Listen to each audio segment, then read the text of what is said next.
The Newsday continues here on One News Now. I'm Pauline Verzosa.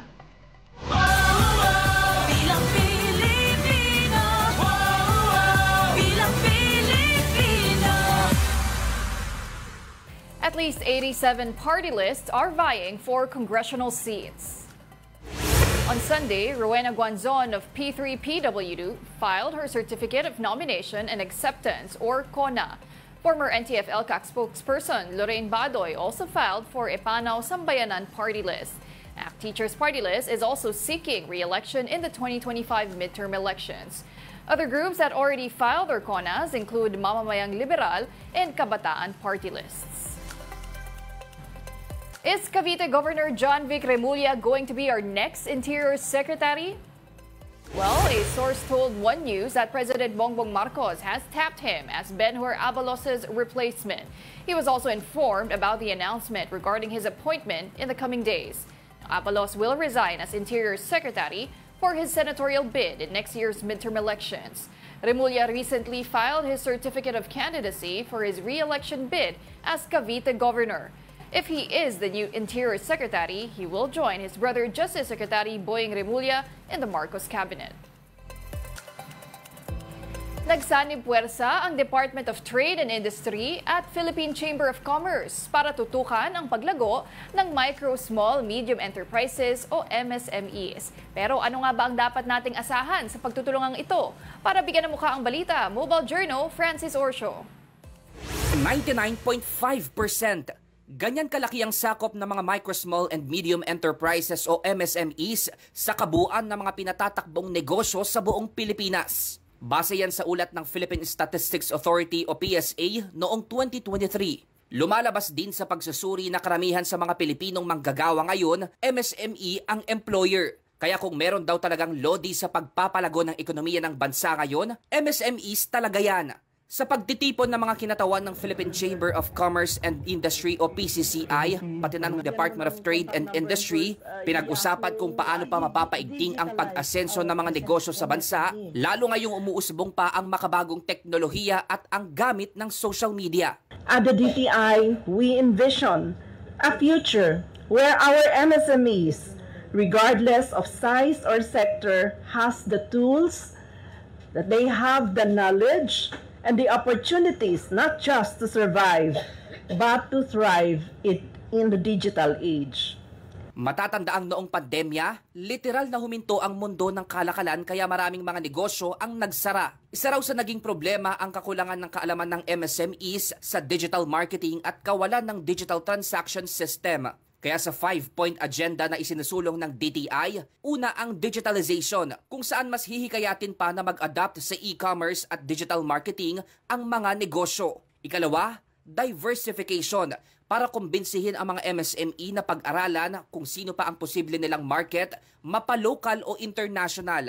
Nandyan din ang pagpopondo para mapalaki pa ang negosyo at mas pinadaling proseso ng pag-loan sa small business o SB corporation at iba pang financial institution. Nais din itulak pa ng DTI ang franchising ng mga MSMEs kung saan isa sa target investors ay mga overseas Filipino workers. At panghuli, ang pagbibigay ng business learning programs para maging epektibo pa ang pagpapatakbo ng negosyo. Isa pang nais tutukan ang mga online modules. And once you connect all these small businesses, micro businesses, they will be a target of scams.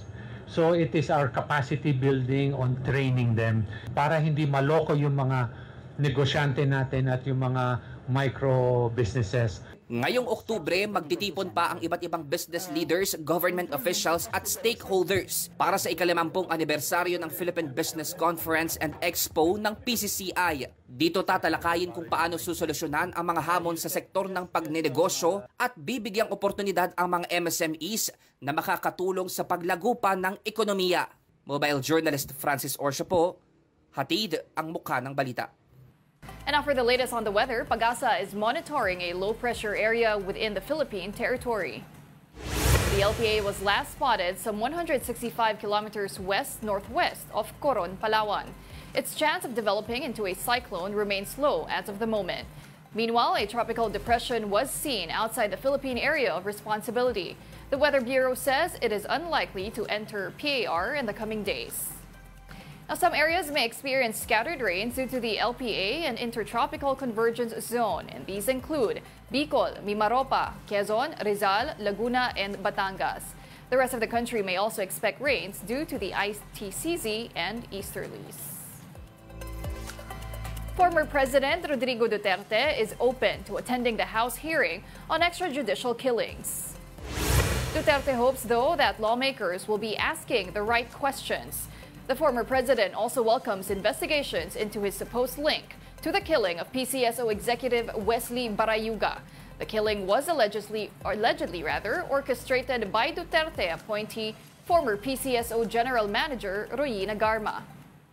So you're going to appear, Mayor? Sa Congress? Well, if they will invite me, I just hope that they would ask educated questions.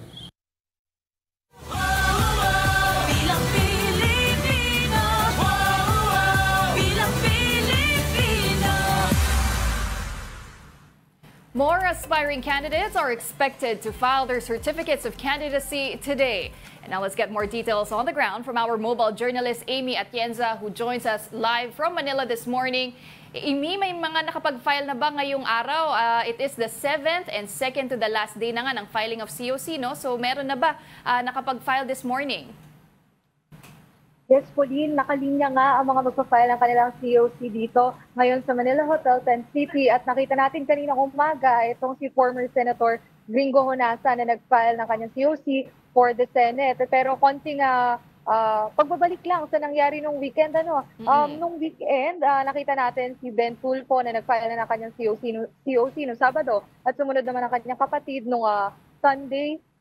Si Erwin Tulfo nag-file na din ang kanyang COC for the Senate. Bukod dyan, makikita din natin si Pia Cayetano na nag-file na ng kanyang COC for the Senate. And si Laila De Lima naman ay tatakbo para sa House of Representatives under the Mamamayang Liberal Party List. Bukod pa nga dyan, ang bilang na ng mga nag-file ng kanilang COC for the Senate ay 78 senators at 87 naman na party list out of 160 na ina-expect ng COMELEC. Kaya titingnan natin kasi baka mamaya magkaroon ng mahabang pila talaga at mas marami ang mag-file ng kanilang COC ngayon dahil kukunti pa ang bilang ng mga nagpa-file ng kanilang COC para sa party list. At ngayon sa likod ko, makikita nyo dito, ito si Attorney si Ariel Kerubin, dating sundalo na magpa-file din para sa Kongreso. At kaninang umaga nga din ay maraming supporters ni Chavit Singson kasi sabi daw nila ay magpa-file nga daw for the Senate itong si Chavit Singson. Okay, Amy, sino-sino pa ba ang inaasahan nating magpa-file ng kanilang COC today tsaka bukas? Kasi usually may mga humahabol pa last minute, di ba, na magpa-file ng kanilang candidacy. Mayroon pa bang mga pangalan na dapat nating abangan? Si Attorney Chel para daw sa Akbayan Party List. At bukod naman dyan sa Senado, ititingnan daw natin kung matutuloy ngayong araw si Manny Pacquiao. Okay, thank you very much for that report. That was our mobile journalist, Amy Atienza.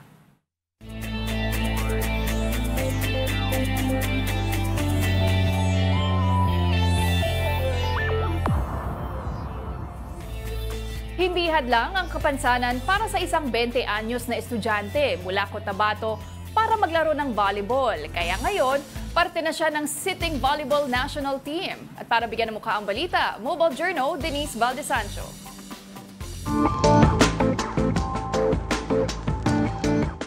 Nag-viral, na-scout, at ngayon parte na ng sitting volleyball national team. Yan ang kwento ng para-athlete na kikilalanin natin. Maagang minahal ng 20-year-old Cotabato native na si Edwin Anguita Jr. ang volleyball. Ngunit mas napamahal ito sa sport nang makilala ang sitting volleyball. Sa sport na ito, nakaupong naglalaro ang para-athletes sa mas maliit na court gamit ang mas mababang net. At alam nyo ba, may national team tayo dyan. So para yung normal volleyball po, we use our legs po to run, to jump, to block something po. Well, sa volleyball po, we use we use our, yung puwet po, ganon, to walk, like to move, to block, spike, and everything po. Bago pa man pasuki ng sport na ito, sanay na raw makipagsabayan si Edwin sa mga abled players. Ang di niya alam, ang viral video na ito na pala ang susi upang maging parte siya ng current roster ng sitting volleyball national team. It went viral.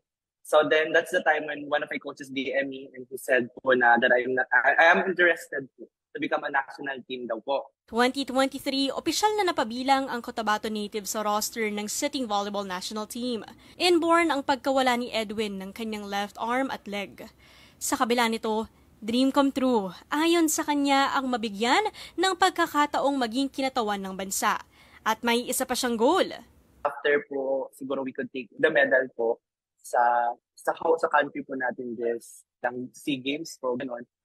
Going to States to live and work there because it's my dream since the beginning. Kasalukuyan kasi siyang nag-aaral sa Polytechnic University of the Philippines sa kursong BSBA Major in Financial Management. Kaya't para sa mga patuloy na nangangarap tulad niya. Huwag po kayo paghinaan ng loob. Maglibab pa din po kayo at hayaan niyo po mga taong nakapaligid sa inyo. When passion meets purpose, mabibigla ka na lang talaga minsan sa mga oportunidad na di mo alam. Nakaabang lang pala sa'yo. Mobile journalist Denise Valdesancho po, hatid ang mukha ng balita. And those are the top stories of the hour. I'm Pauline Berzosa. We are One News.